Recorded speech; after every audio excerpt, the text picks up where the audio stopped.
Ale ne, co budu dělat, pane bože. Znovu se omlouvám, že jsem vás do toho zatáhl, ale nechci, abyste byl zakázán, takže to berte vážně. Doufám, že to napravíte.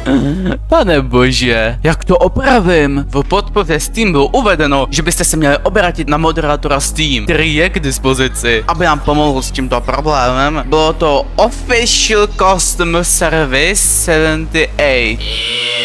Kdyby se vám něco takového stalo, tak mu ani neodepisujte. Prostě si ho zablokujte, protože tohle je na 99% fake. Proč by Steam podpora byla na Discordu, že jo? Prostě don't be stupid, kámo. OK? Stačí si jen přidat do Discordu, prosím, protože pokud se nebudeme odvolávat, oba dostaneme ban a máme jen 3 hodiny na to, abychom to napravili.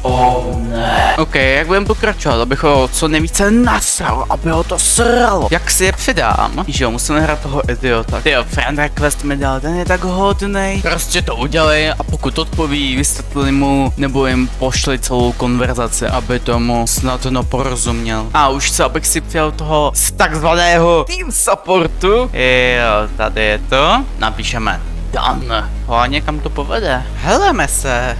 Tady je. Zdravím, jak mohu pomoci? Uveďte důvod, proč jste si mě předali. Kámo, já budu tak srad, kámo, já budu vypadat jak úplný idiot, mám říct. Vysvětli mu, nebo mu pošli celou naši konverzaci, aby to mohli pochopit. Takže, děláme screenshot, začerníme důležité informace, protože přece nemůžeme porušovat jeho právo, že jo, abych ho nikam nezveřejňoval. No, takhle tak, to bude super, tak a tomu pošleme, uvidíme, co k tomu řekne.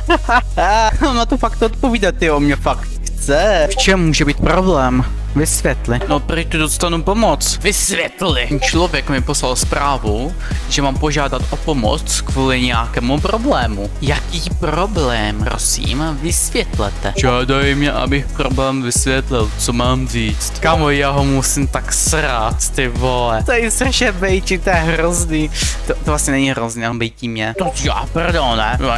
Ale ty jsi způsobil tenhle problém, tak mi aspoň vysvětli, co bych jim měl dát. Stačí jim poslat celou naší konverzaci, nebo jim vysvětli, že je to náhodou nahlášený. Poslal jsem mu tady tohle, aby viděl, o čem je řeč. Asi půl hodiny čekám, než mi odepíše, takže já ho jdu nahlásit. Byl na takovém hezkém Discordovém serveru, jménem to jmenuje Daemonova retardace. Daemonova retardace. O tam ať přišel, ani nevím, jak se tam sakra dostal až ke mně. Je to docela random, ale tam nahlásím, ať mám bán. Tak všechny důkazy jsem tam dal. Doufám, že dostanu co nejdřív bán, aby nestihl napsat dalším lidem. Pamatujte si, dávte si pozor na skemy, je to fakt všude, kámo, jo. Mě to ani jednou nepotkal, to je za poprvé v životě, co mi někdo takhle napsal. A to ani nemám propojený Discord se s tím účtem. Fakt si to může stát úplně komukoliv, jo, dávejte si na to pozor. Bylo to docela random, kámo. To je Telegram odběr, ale zase někdy. Čus! A už mě